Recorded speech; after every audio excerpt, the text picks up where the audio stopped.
Olá, bom dia a todos e a todas. Eu sou Igor Sacramento, pesquisador em saúde pública pela Fiocruz. Estou com vocês aqui desde o começo da pandemia da Covid-19, abordando temas sobre saúde relacionados ao campo da saúde e tratados aqui com diversos pesquisadores. O nosso objetivo é tanto fazer circular um conjunto de informações seguras sobre saúde, baseado em evidências, em pesquisas, em reflexões, mas também contribuir com esse processo tão complexo que nós estamos vivendo e deixar de alguma forma uma memória para o futuro, para que a gente possa, a partir desses registros todos que estamos fazendo aqui, no futuro tentarmos entender o que nós estamos vivendo. Nós já conversamos com diversos pesquisadores de diversas áreas das ciências da saúde e da vida, mas também das ciências humanas e sociais, com o objetivo principal de compreender o que nós estamos vivendo, de compreender todos esses processos que nós estamos vivendo.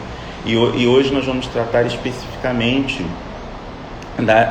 de uma dimensão desse processo, que é a dimensão catastrófica dele, traumática desse processo, da produção de muito sofrimento, insegurança, ansiedade, mas também negacionismo, mas também negação dos próprios acontecimentos. É um prazer para mim hoje poder contar com a participação da professora, da psicóloga, psicanalista, Sônia Leite, com quem eu vou conversar hoje sobre a busca pelo sentido nesse contexto em meio a uma tragédia. Ela coeditou um muito interessante dossiê tratando da pandemia, as psicopatologias e a produção de subjetividades nesse contexto. Escreveu também um editorial muito interessante que dá o título dessa live, trazendo algumas questões sobre a dimensão do sentido e do trauma, da produção de inúmeras desigualdades e sofrimentos nesse contexto. E é sobre isso que a gente vai conversar um pouco com ela. Mas antes eu gostaria de apresentar muito brevemente a trajetória dela, né? Que é graduada em Psicologia pela Universidade do Estado do Rio de Janeiro, a UERJ, com especialização em Psicoterapia Infanto-Juvenil pelo Instituto de Psiquiatria da UFRJ, mestrado em Psicologia Clínica pela Pontifícia Universidade Católica do Rio de Janeiro, doutorado em Psicologia Clínica também pela Universidade Católica do Rio de Janeiro. Foi professora visitante do programa de pós-graduação em psicanálise e permaneceu como professora colaboradora do mesmo programa de 2016 a 2017. Ela iniciou a trajetória como professora em 2010 nesse mesmo programa. Ela criou a residência multiprofissional em saúde mental num convênio com o Centro Psiquiátrico no Rio de Janeiro, SES-UERJ, onde exerceu a coordenação adjunta de 2013 a 2019, onde atua ainda como supervisora e professora dos residentes. É editora responsável da revista latino-americana em Psicopatologia Fundamental, onde exerce a função de editora associada da seção Literatura, Arte e Cultura. É membro da Associação Universitária de Pesquisa em Psicologia Fundamental e tem como temas de pesquisas, né, áreas na saúde, na psicologia clínica, saúde mental, mas com o foco estruturado na psicanálise, e atuando principalmente nos temas cultura contemporânea, corpo e clínica, sujeito e instituição, medicina e psicanálise, saúde mental e psicoses. É um prazer para mim e para nós no Centro de Memória da Cidade hoje poder contar e conversar com a professora, pesquisadora, psicanalista Sônia Leite. Muito obrigado por ter aceitado o nosso convite de antemão, Sônia. Está entrando aqui na nossa live, Só gostaria de relembrar a todos e a todas que quem quiser fazer alguma pergunta, algum comentário, por favor, fiquem à vontade de deixar os comentários aqui. Eu tenho as minhas perguntas, eu tenho, na verdade, muitas perguntas, mas é um bate-papo para a gente conversar um pouco sobre a pesquisa, sobre as reflexões que ela vem fazendo nesse momento, né? Mas que são também frutos de reflexões de muitos anos. Bom, Sônia, muito obrigado por você ter aceitado o nosso convite, de poder conversar. Para mim está sendo um prazer e uma alegria poder conversar num momento tão difícil que nós estamos vivendo, na pandemia, comparando com o resto do mundo. O Brasil vem num momento tão difícil, mas que a gente possa ter esses espaços aqui como esse, mesmo por essas telas, alguns encontros afetuosos e de conhecimentos e de saberes que eu acho que é importante também para diminuir um pouquinho o nosso sofrimento para quem ainda está isolado, para quem ainda está longe da sala de aula, que é o meu caso, assim, há muito tempo dando aula no Zoom, há muito tempo sem contato com os alunos. Mas antes disso, eu gostaria que você falasse um pouco da sua trajetória acadêmica e profissional também. Eu falei um pouquinho do seu Lattes e etc., mas eu queria mais saber qual foi o seu interesse pela psicologia clínica e particularmente pela psicanálise. Como é que isso foi se despertando em você para escolher a graduação, depois para fazer as suas especializações, o mestrado, o doutorado? Como é que isso foi, como é que se deu para você essas suas escolhas? Como se deram essas escolhas? Igor, antes de mais nada, eu quero agradecer, né, o convite e dizer que é uma honra estar aqui nesse programa, que eu acho que tem cumprido um papel super importante, né, que você acabou até de dizer qual é, né?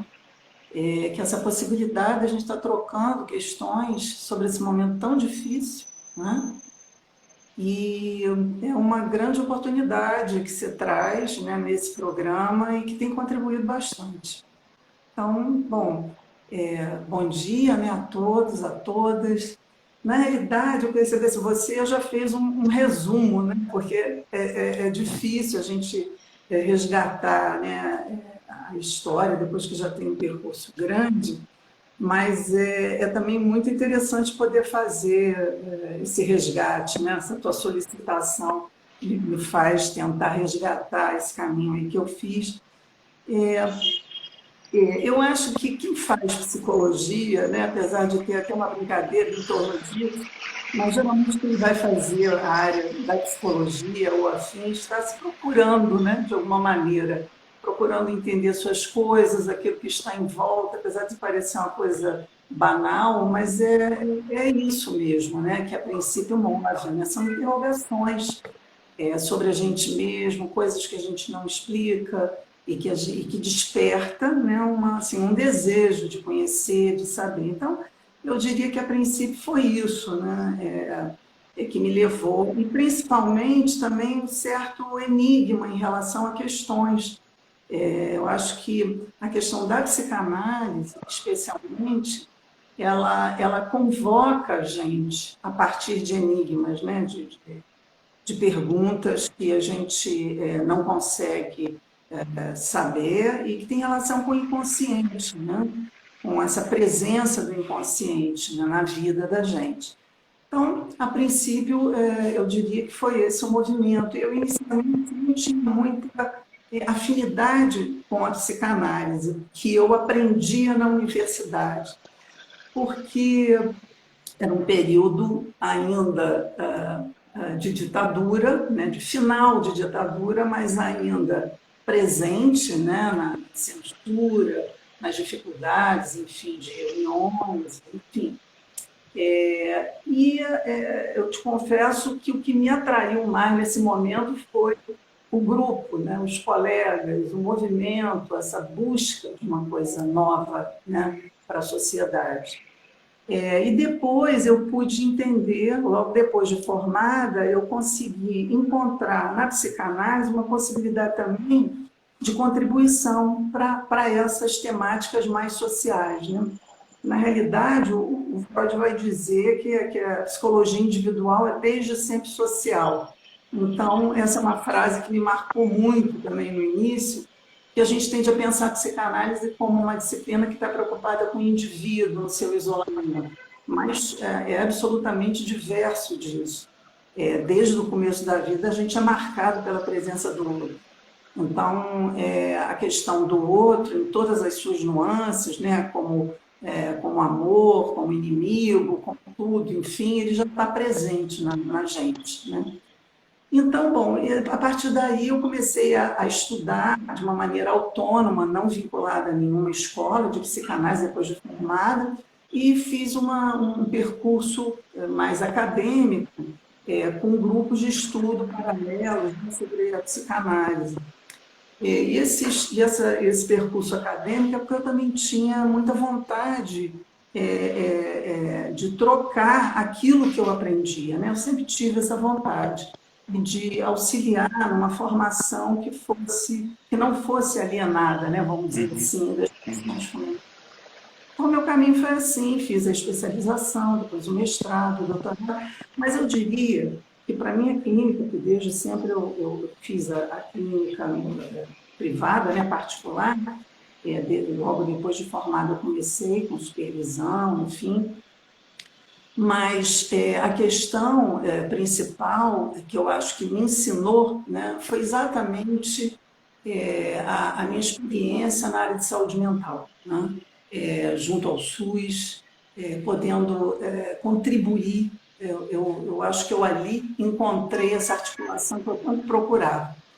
E eu tive experiências assim, em vários setores, né, em ambulatório, em oficinas clínicas, e especialmente nos últimos anos eu tive experiência na emergência psiquiátrica, que foi um grande ensinamento, assim, no sentido de me convocar com tudo que eu já tinha aprendido, no sentido de trabalhar clinicamente com a psicanálise, né, numa emergência, né, em que o tempo é rápido, em que você tem que tomar decisões, vamos dizer assim, há uma demanda do próprio sujeito, né, em relação a isso. E a partir disso eu até acabei escrevendo um livro sobre a angústia, né, da coleção Passo a Passo, pela Zahar, né, que também foi um exercício bem interessante, porque é uma literatura para quem não é da área. Então, isso também convoca um exercício de escrita que é muito interessante, né?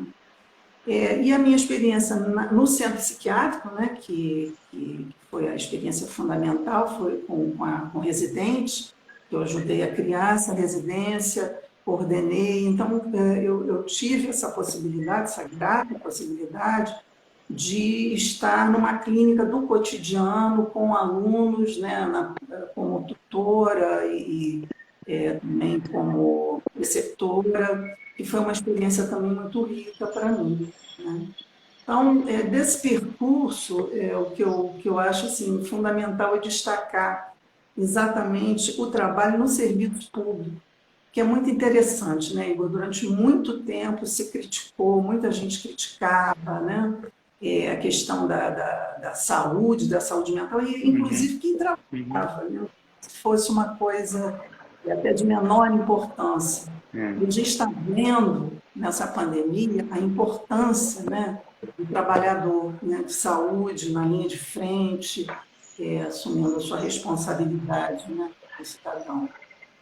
exatamente. Esse é um ponto que você tocou, que eu já tinha aqui uma pergunta para fazer. Estou falando com você, anotando. Quando eu olho para o lado, eu estou anotando aqui no computador coisas interessantes que você está falando. E uma das coisas é justamente essa. Por muito tempo, os debates sobre saúde mental, psique, enfim, eles eram associados ou a uma dimensão de classe, né? Então, é algo que só os mais ricos podem, é doença de rico. Por muito tempo, essa fala, né, ela aparece, esse tipo de concepção, de representação da psicologia, da psicanálise, da terapia, enfim, essas várias modalidades eram associadas a isso. Mas só que de uns tempos para cá, a nossa vida ela tem sido muitíssimo gerenciada pelo sofrimento, né? o excesso de trabalho, o excesso de horas de trabalho, um culto exagerado da performance e do desempenho. Nós temos que ser melhores o tempo inteiro, né? Melhores não só do que os outros, mas melhor do que nós mesmos, né? Uma versão, essa ideia de uma versão aprimorada de si, né? O tempo inteiro, isso está assim, espalhado desde os programas de televisão até nos bate-papos de botequim, que agora são pelo Zoom em geral. Mas em todos esses espaços, a gente observa esse impulso pela performance, esse impulso que produz muito sofrimento, né? E a pandemia, ela acirra também essa produção de sofrimento e de angústia. Eu queria que você falasse um pouco disso. Eu acho que se a gente passou de um momento de desconhecimento, né, no início da pandemia, agora para muitos ela leva a uma angústia pela falta. E agora, né? Para onde vamos? Como o mundo inteiro se vacinando, agora a França proíbe voos do Brasil para a França e da França para o Brasil. Isso é um sinal de que muitos outros países também vão fazê-lo e estão certos, né?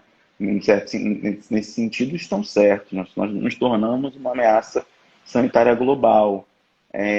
Então, de certa maneira, eu queria perguntar, e como isso produz angústias em planos que são frustrados, angústias em vidas que podem ser perdidas, né? Queria que você falasse um pouco da angústia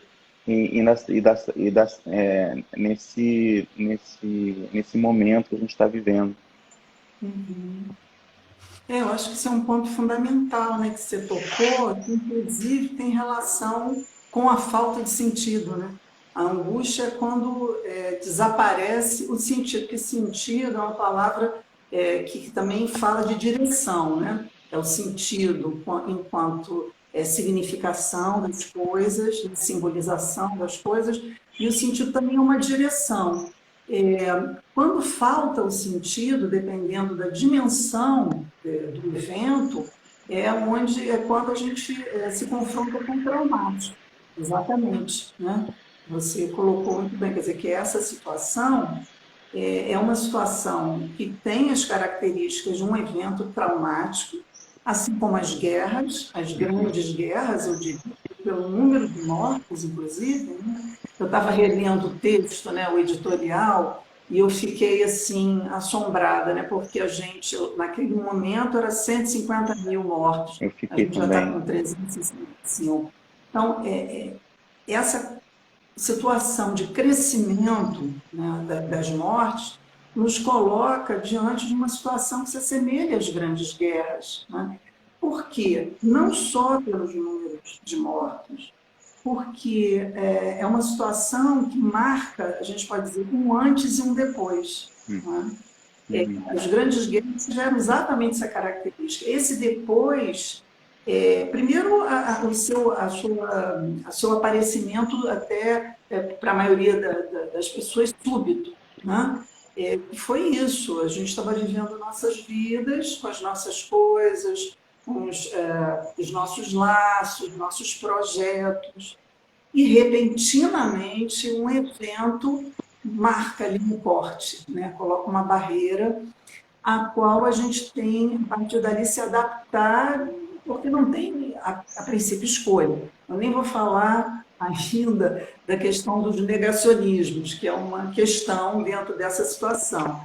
Mas o fato que, para quem se deu conta desde o início da gravidade da situação, isso implicou uma grande transformação súbita.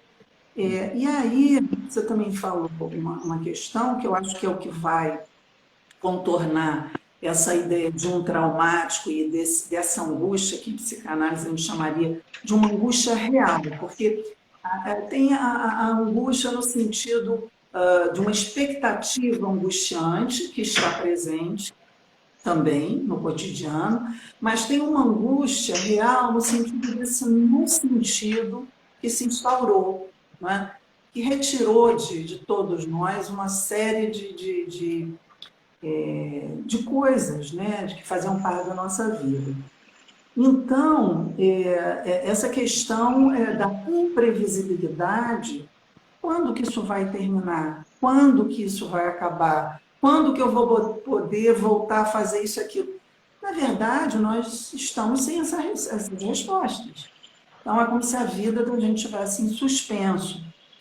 E isso nos leva, bom, a viver a angústia nesse sentido de que a gente não sabe quando isso termina, e à medida que isso se estende, tem um monte de situações emocionais que vão aparecendo em função também da história de cada um, do que cada um estava vivendo, e também da inserção de classe, né, das condições, Uhum. porque varia, não é o mesmo tipo de experiência. A gente sabe que pessoas que já estavam numa situação de vulnerabilidade são os que morrem mais, são os que estão com menos condições de lidar, né, com essa situação. Mas todos estão vivendo perdas, né? E uma imprevisibilidade. Eu acho que esse ponto da imprevisibilidade que quando a gente não sabe quando um sofrimento vai acabar, essa é exatamente a condição de que algo de cunho traumático e produtor de desamparo começa a se colocar, né, fortemente. Perfeito a sua colocação. Eu fiquei pensando muito nessa dimensão do desamparo e na sua conexão com a imprevisibilidade, né? Da falta absoluta de previsibilidade, porque eu fico lembrando, e muito aqui foi dito ao longo desse um ano também, quase um ano e 2 meses praticamente, discutindo com diversos pesquisadores aqui, eu fui observando muitas previsões, inclusive. Talvez em julho, em setembro, a gente, né, maio, a gente vai estar numa situação melhor. Já passou um ano e um mês, 2 meses. E a situação se agravou muito mais do que no início da pandemia e todo o percurso desse ano. Então, essa sensação de imprevisibilidade e desamparo também é de impotência, né? Eu observo muitos profissionais de saúde, pesquisadores esgotados, com a sensação de impotência diante que não depende deles, né? Eles estão cuidando, tratando, né, ali os sintomas. Tem algo que é maior, que é da gestão dessa crise, digamos assim, em termos gerais, que está sendo muito falha, omissa, né? Enfim. Então não depende tanto, mas ao mesmo tempo isso produz, né, sofrimento, angústia. Queria que você falasse um pouco, a partir da sua experiência, dessa dimensão dos profissionais de saúde, né? O quanto que também há uma pressão muito forte nesses profissionais. No início da pandemia me preocupava muito a ideia deles serem vistos como heróis. Isso me preocupava muito, né? Eu ficava, isso não é uma boa analogia, me soava como não algo, porque o herói é invencível, o herói, né?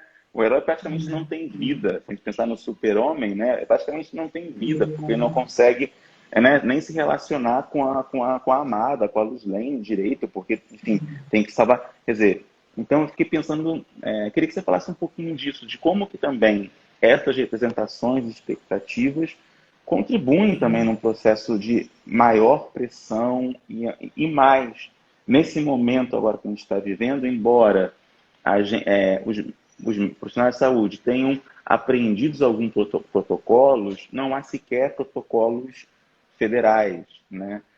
São protocolos que foram pensados. Isso não estou pensando só na dimensão médica, intensivista, mas até mesmo na saúde mental, como você falou, é muito importante, é linha de frente hoje.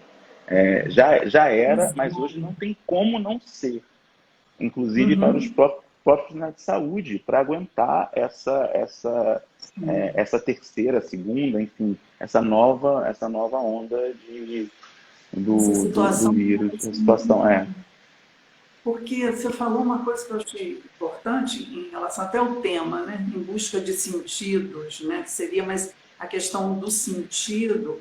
é o que também está faltando, né, enquanto direção, porque a gente espera que os representantes, né, de uma nação forneçam, em situações dramáticas como essa, direções coerentes, exatamente para que aqueles que estão na linha de frente, aliás, isso é uma expressão de combate, né, de guerra.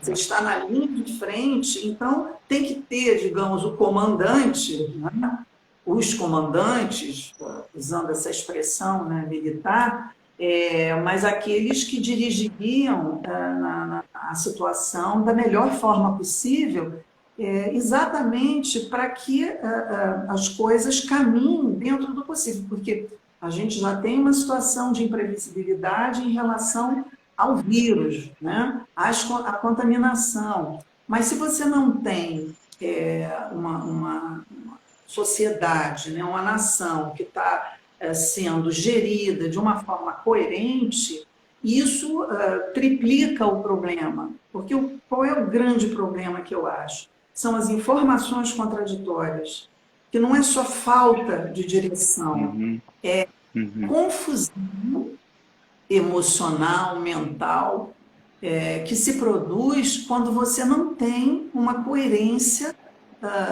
para orientar aqueles que estão na linha de frente, para a população de uma maneira geral.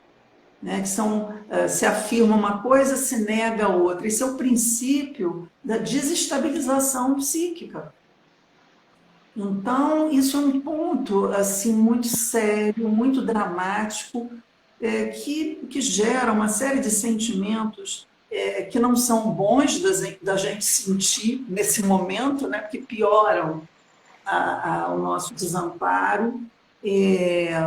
Agora, então, por conta disso, antes de falar um pouquinho mais sobre a questão do trabalhador, eu acho que exatamente como falta essa orientação de sentido, eu acho que uma maneira muito importante da gente lidar com essa tragédia é insistir na informação, é insistir na busca coerente de informações de quem pesquisa, de quem está diante da situação, trabalhando incansavelmente, né? São os pesquisadores, que os nossos pesquisadores nessa área são excelentes, né?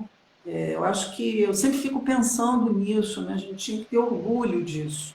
E apesar de toda a confusão que a gente está vivendo, o nosso país ele conta com pesquisadores assim, de excelente qualidade. Então, eu acho que as pessoas deveriam evitar informações que não esclarecem, que não têm fonte.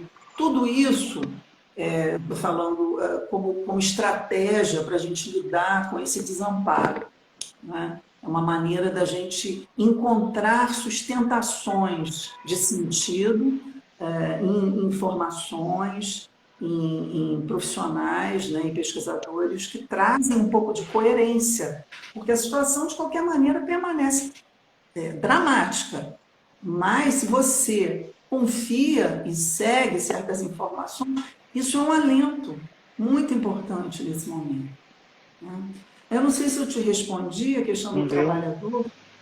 Eu acho que é esse ponto. Então, para quem está na linha de frente, né, que é o que está na guerra diante, né, da situação mais diretamente, eu creio que tem a questão das sequelas, né, que a gente tem que também se preparar. A gente está vivendo uma situação dramática e tem as sequelas. Me parece, claro que tem situações de depressão, de crises de angústia, de aumento de ansiedade, mas a situação, ela não necessariamente, geralmente são pessoas até que já tinham problemas, né? Que é muito comum. A questão que se acresce, que eu acho, é de uma exaustão. É o que se chama, né, inclusive, de fadiga, né, uma fadiga crônica, que já está aparecendo. E que aqueles que estão na linha de frente vão ter como consequência também, né? E a gente tem que se preparar para acolher isso, essas situações, né? Então, Exato. é uma coisa muito difícil, realmente, né? Exatamente. Uma coisa que você falou que nós não estamos no pós. É muito incômodo quando eu vejo manifestações do pós-pandemia. Qual, né? Aham. Ainda mais numa situação como essa. Qual pós-pandemia?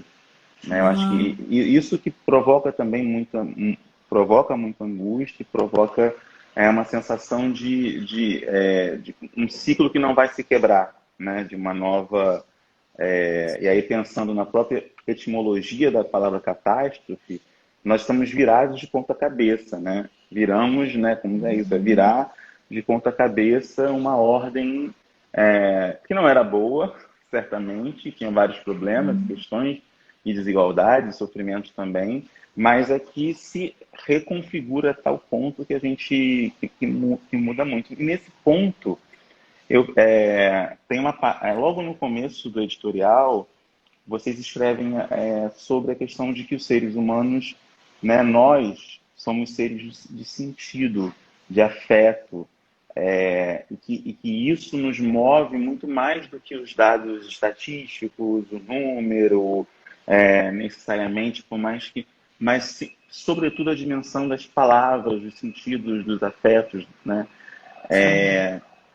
E essa dimensão desse mero número, essa dimensão meramente associativa dos números, até como se fala, tem uma dimensão que eu gostaria que vou falar uma situação pessoal para você poder refletir comigo sobre ela.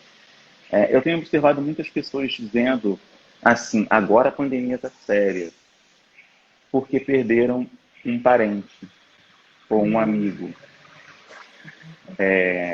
E aí eu fico me pensando quando eu escuto isso, para não ser insensível, dizer, mas ela sempre esteve séria, né?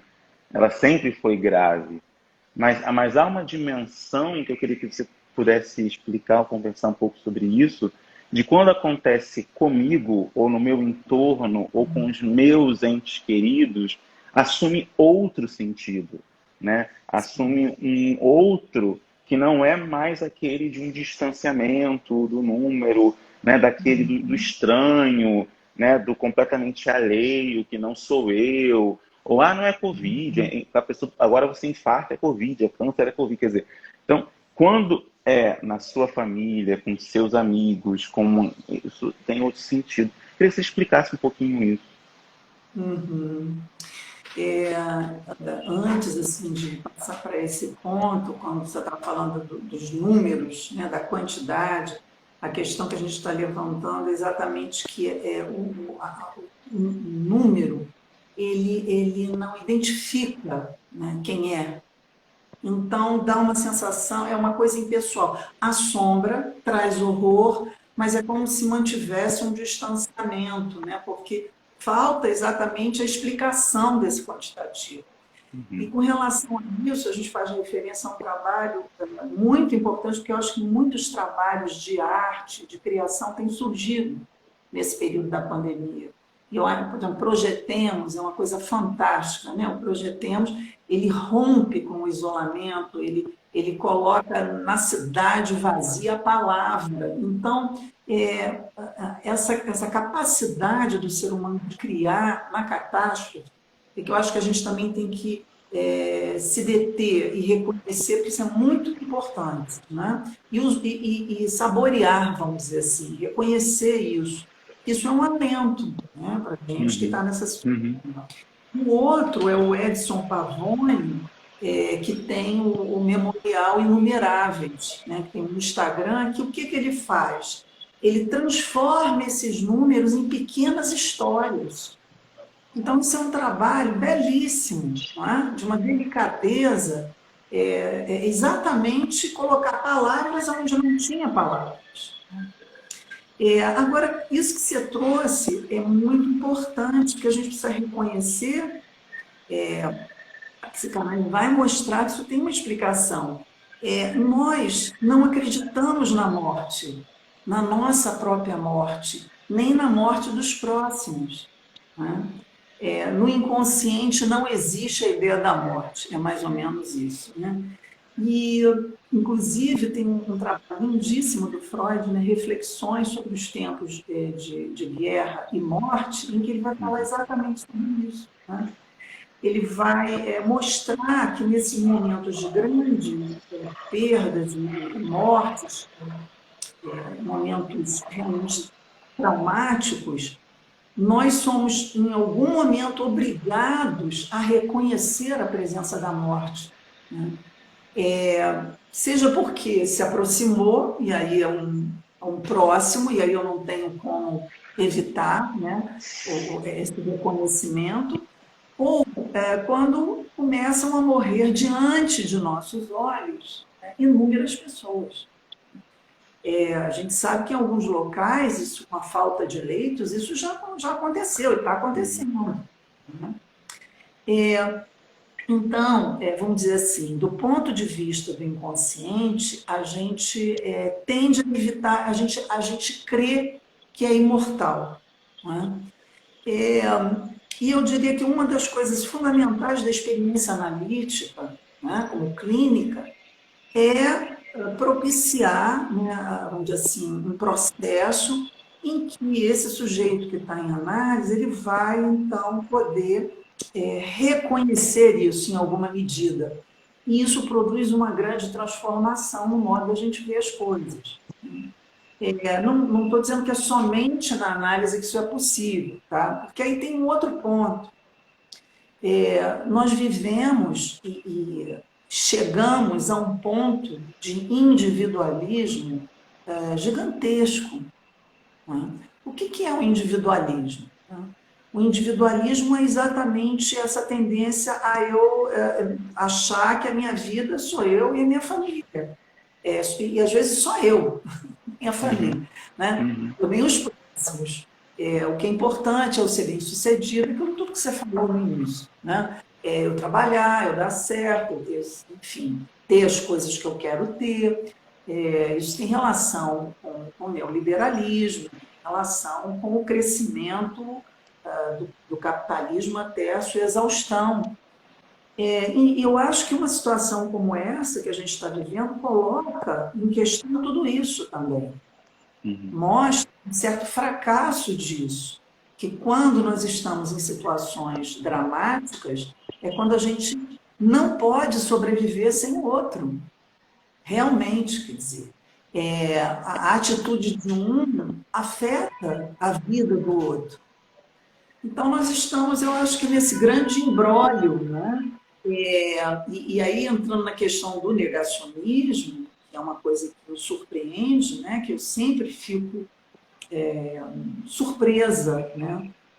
Além de outros sentimentos que também vêm, exato, mas que tem relação com isso, negar a fragilidade, é negar a morte como algo que faz parte da vida, é negar que a gente precisa, enquanto sociedade, do outro. Não existe sociedade sem o outro. Então, a gente está nesse momento de exposição, né, de todas essas questões. Muito bom, Sônia, muito interessante. Enquanto você estava comentando e escrevendo, falando, eu estava aqui anotando uma coisa que me chamou muita atenção quando eu estava lendo o editorial, especialmente, me chamou, como a você, muita atenção da questão do número, né, de ter mais que dobrado, né? São Exato. 2 vezes e meia, né, do tempo que você escreveu até hoje, que foi publicado até hoje, então é muito assustador assim ler. Mas ao mesmo tempo me chamou a atenção, mais ao final do texto, que vocês comentam como que a produção de sentido é fundamental para a invenção do laço social, né? E ouvindo a sua fala agora, né, sobre essa dimensão, o quanto o neoliberalismo produz mais individualidade e produz ainda mais uma necessidade de superação de tudo e de tornar-se mesmo uma empresa bem-sucedida, um empresário de si, né? Enfim, tem toda essa dimensão tão que produz sofrimento também, certamente, mas também produz essa vontade de concorrer, inclusive consigo mesmo. E eu ouvindo isso, eu fiquei pensando que uma palavra que aparece no final do editorial, que é a dimensão da solidariedade, né? Que essa invenção do laço social também envolve a solidariedade. E solidariedade, você pode me corrigir se eu estiver errado, fique à vontade, está muito próximo no campo semântico da empatia, né? Porque ser solidário também em alguma medida, ser empático, em alguma medida, né? Envolve isso. E às vezes me parece que o negacionismo, ex-negacionismo, no fundo, é falta de empatia também. Né? Porque por mais que porque parece privilegiar dimensões políticas, ideológicas com as pessoas que estão perdendo seus familiares e não podendo viver o luto. O que ainda é mais complexo ainda nisso é não viver o luto, não poder enterrar, não toda aquela ritualidade, né, do velório. Isso se perdeu também porque o caixão tem que ser fechado, né? Então, se você perde um parente que é fora da sua cidade, você não pode sequer viajar, porque a rua é perigosa, o avião é perigoso, o ônibus é perigoso. Enfim, então tem uma dimensão aí dessa... que é um luto que fica praticamente recalcado, né? Não vivido, né?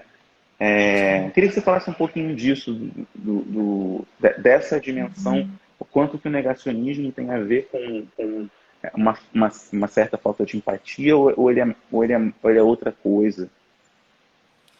Eu acho que esse aspecto que você sublinhou, ele é real, né? A falta de empatia pode ser entendido também como uma falta de identificação com o outro, né?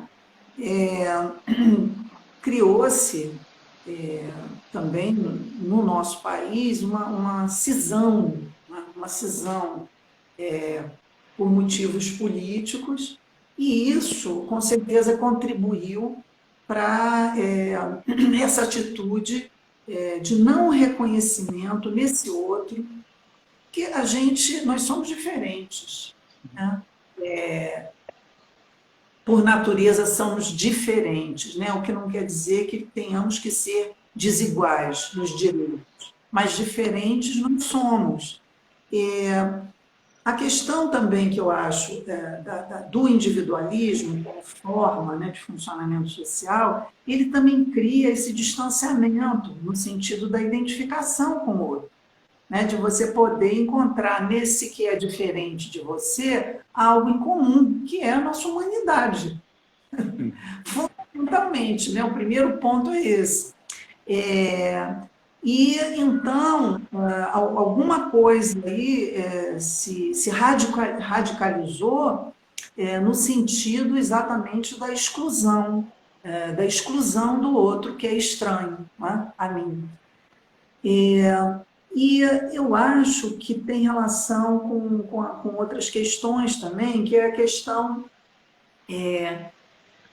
Na medida que aumentam as impossibilidades, eu diria assim, um certo fracasso social em torno dos ideais sociais, né? É o que a gente vem vendo por conta das situações que a gente chegou, exatamente de uma lógica selvagem, né? Do capital. Então, aumentaram, né, os excluídos no mundo. Só que é como se as pessoas mantivessem uma ilusão que é criada nesse processo de que é possível atingir um determinado ideal apesar disso, apesar dessa exclusão. E não é, nós todos somos afetados por essa situação de um jeito ou de outro. Então, voltando ao texto do Freud, é interessante porque é tão atual esse texto que ele diz que são 2 pontos que a gente precisa enfrentar para poder atravessar esses momentos. Aí ele diz a desilusão Uhum. em relação aos Uhum. ideais sociais. E ele diz claramente que a barbárie é sempre uma possibilidade na vida humana, né, que não tem como a gente excluir, porque não existe uma evolução. Né? A gente começa como primitivos e chega com o tempo numa sociedade civilizada. Não, essa tendência à barbárie é pela própria natureza, natureza no sentido da fragilidade humana, isso volta, isso retorna. E a gente vê nessas catástrofes como que aquilo que a civilização constrói é frágil também. Então, existe a necessidade de que cada um encare essa realidade e a realidade da morte. Então, você vê, são duas convocações que não são simples, a gente está vendo o quanto é difícil, mas é claro, se a gente consegue reconhecer essas coisas, aí eu acredito que é possível uma reconstrução social baseada na solidariedade. Claro, né? Que são todos os valores que vão se modificar. Então, essa presença do outro como parceiro, parceiro no sentido de preservação da vida, da terra, do planeta, enfim, não é só da minha rua, da minha casa. A gente está sendo obrigado, num certo sentido, a rever isso. E tudo que Uhum. virá daqui para frente nos convoca a ter que rever isso. Que a situação econômica, social, política, toda ela vai ser afetada. Não vai ter jeito. A gente vai ter que recriar alguma coisa e trazer algo novo no sentido do lado social. É, com certeza.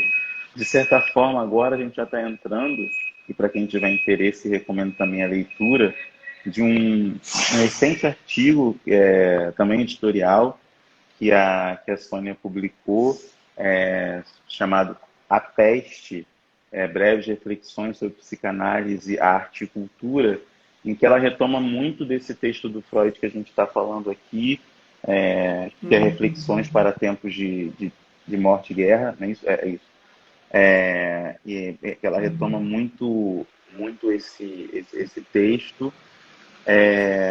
E eu fiquei pensando, relendo, que aí eu fui reler esse texto e também um outro que é o Porquê a Guerra, né? São textos que o Freud produziu nesse momento, e textos muito importantes. Eu fiquei relendo e fiquei quase, cara, enfim, e ler Freud é muito fascinante, assim, até para quem não sou psicanalista, não, mas eu fico lendo como filosofia, né, e falo com meus alunos que é filosofia, em muitas dessas dimensões da reflexão. E uma das dimensões que me chamou muito a atenção da atualidade desse texto, do seu próprio texto, tratando disso no editorial, mas do próprio Freud, é a dimensão da desilusão, como você bem falou, né? É uma desilusão, porque nós vivemos a ilusão do desenvolvimento, e eu diria mais, do hiperdesenvolvimento moral dos cidadãos do mundo, né? A gente vive essa ilusão de que nós somos tão evoluídos, tão civilizados, que não vamos fazer uma guerra, que não vamos negar uma pandemia, que não vamos, né?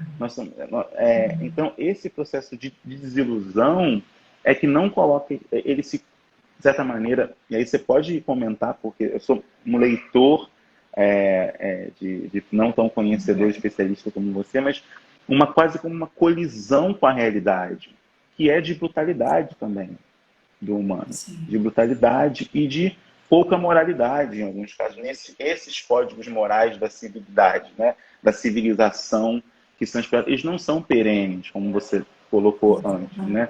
Eles estão em tensão, em disputa, etc. Eu acho que a pandemia, por isso que é tão interessante fazer esse paralelo. Eu queria que você falasse mais um pouco sobre isso.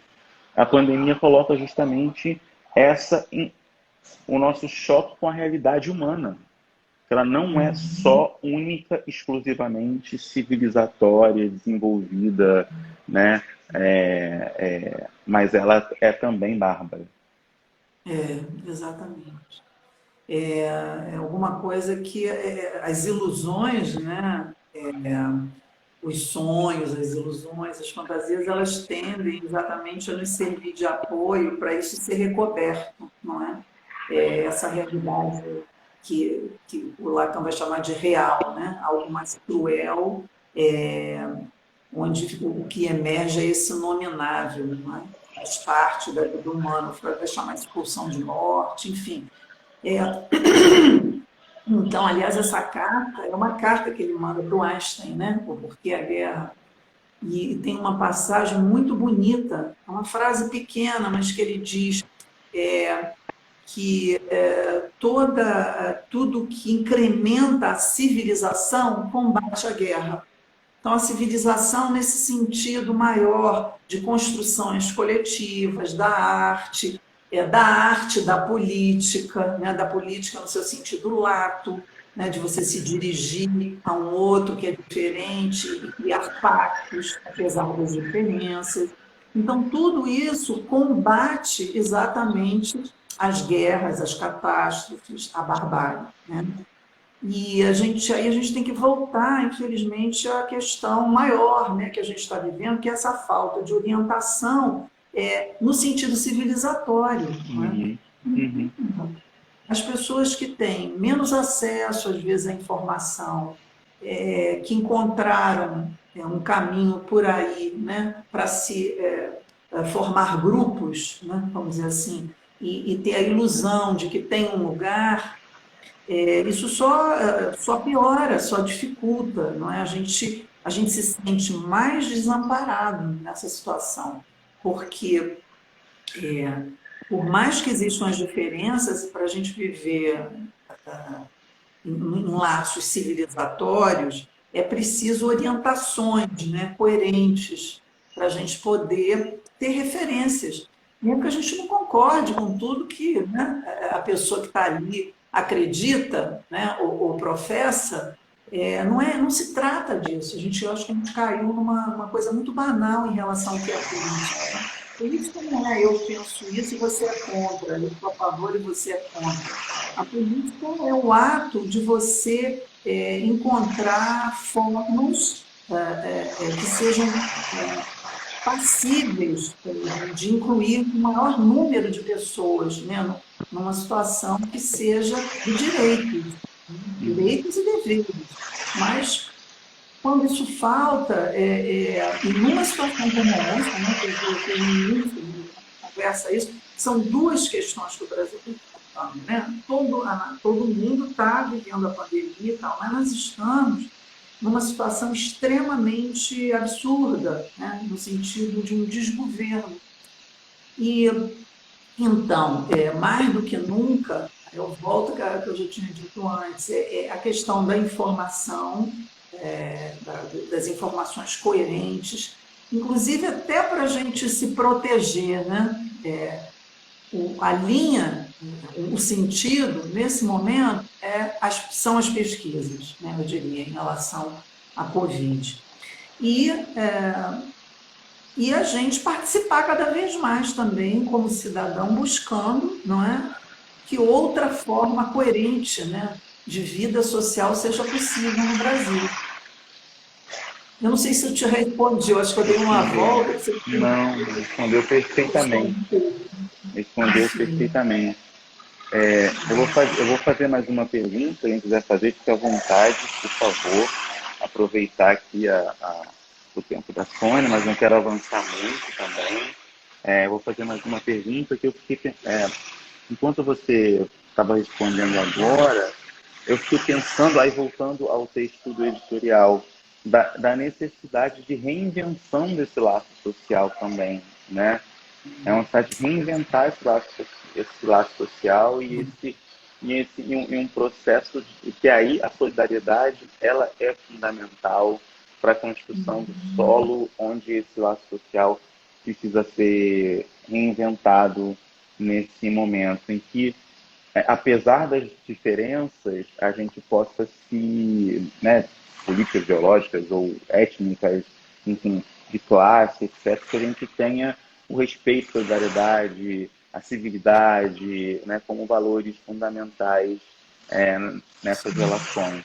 Eu fiquei pensando muito, Sônia, agora ouvindo você falar, lembrando aqui de uma expressão que o Freud usou, o narcisismo de pequenas diferenças, né?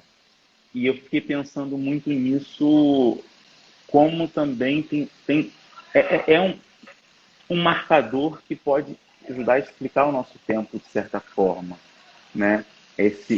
Embora ele estivesse falando de um contexto muito diferente do, do, do que a gente está tratando, né? Mas a própria expressão e o modo como ele cunhou faz porque aí você pode me corrigir se eu estiver errado, fique à vontade, que uma das dimensões do próprio narcisismo é uma identificação com o mesmo, né? Eu vou me identificar e buscar o mesmo, né? Não o extremo outro, a alteridade, né? Mas o mesmo. O que eu vejo, o que eu acho que eu tenho em mim, né? E vejo no outro.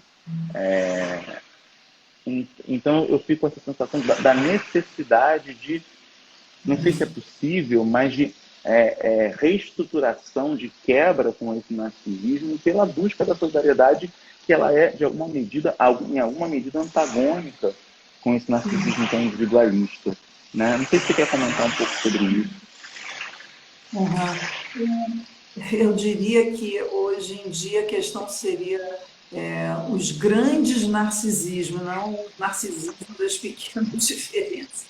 Porque, voltando à conversa anterior, o que se ativou antes da pandemia, isso já estava evidente, exatamente um aumento dessa relação consigo mesmo, com a própria imagem, com a questão do que eu mostro mais do que eu penso.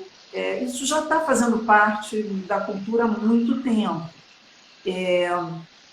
Eu acredito, né, porque aí, voltando ao Freud, né, ele vai dizer uma coisa também muito importante, quando ele está tratando dessa questão dos grupos, né, de psicologia de massas. Ele vai dizer que aquilo que se opõe ao social não é o individual, é o narcisismo.